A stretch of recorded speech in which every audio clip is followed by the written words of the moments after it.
Hi everybody, I'm glad you came back for some more. Today we're going to be going over the second half of Autumn Leaves. If you haven't seen the first video with the first half of Autumn Leaves or the introduction video, you should go back and check those out.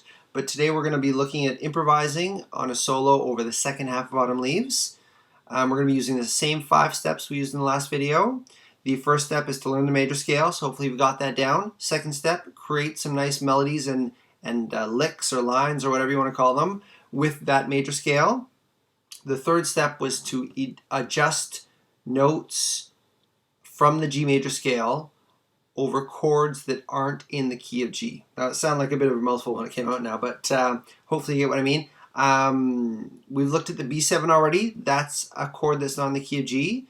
Today we're going to look at the second half, like I said, of Autumn Leaves, and we have a couple new chords that are not in the key and a couple new deviations. So here is the chart. The second half is around there somewhere, and you'll see we have more diatonic chords and B7 chords and a lot of jibba jabba down till we get to the A7 chord.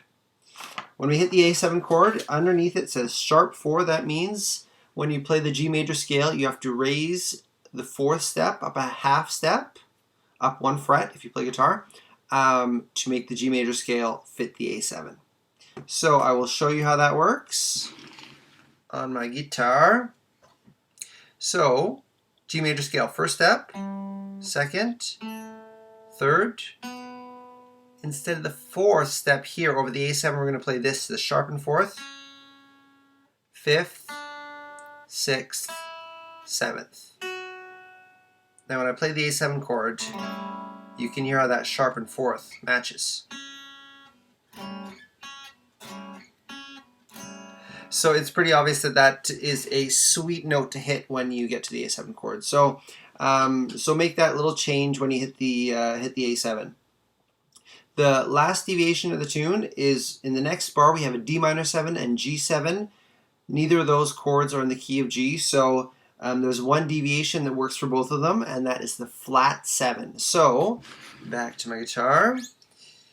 First step, second, third, 4th, little position change there, 5th, 6th, and flat 7.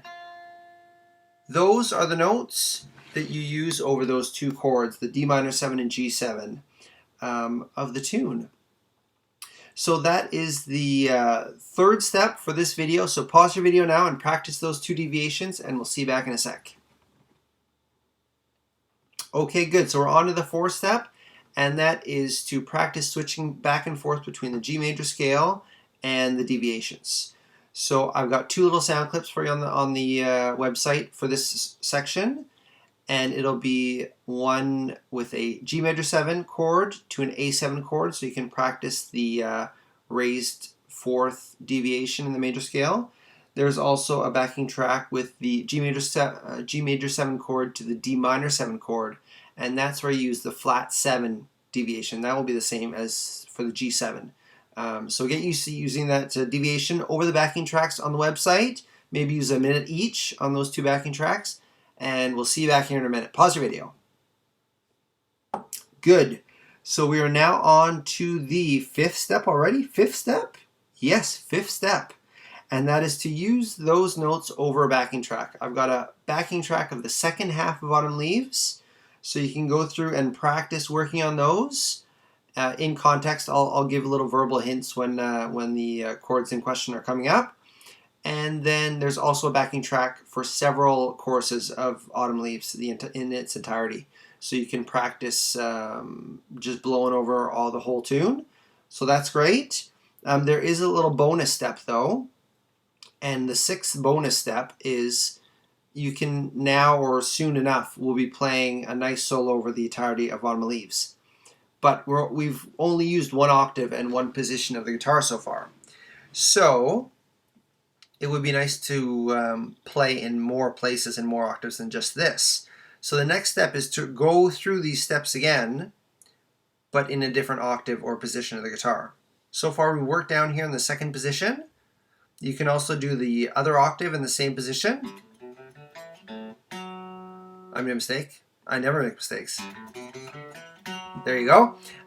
Those 7 notes, so then you got this entire position, or you can do another position, or you can work wherever you want, but pick an octave or position and work through these steps again. You can either do that now, or you can do that after you've been through a few more tunes and are blowing on some different changes. So that's always nice. So those are the steps for today. That's all I got for you. The next video will be a new tune. We got 4 more tunes to get through here. So head over to the website and use some backing tracks and have some fun. Happy jamming.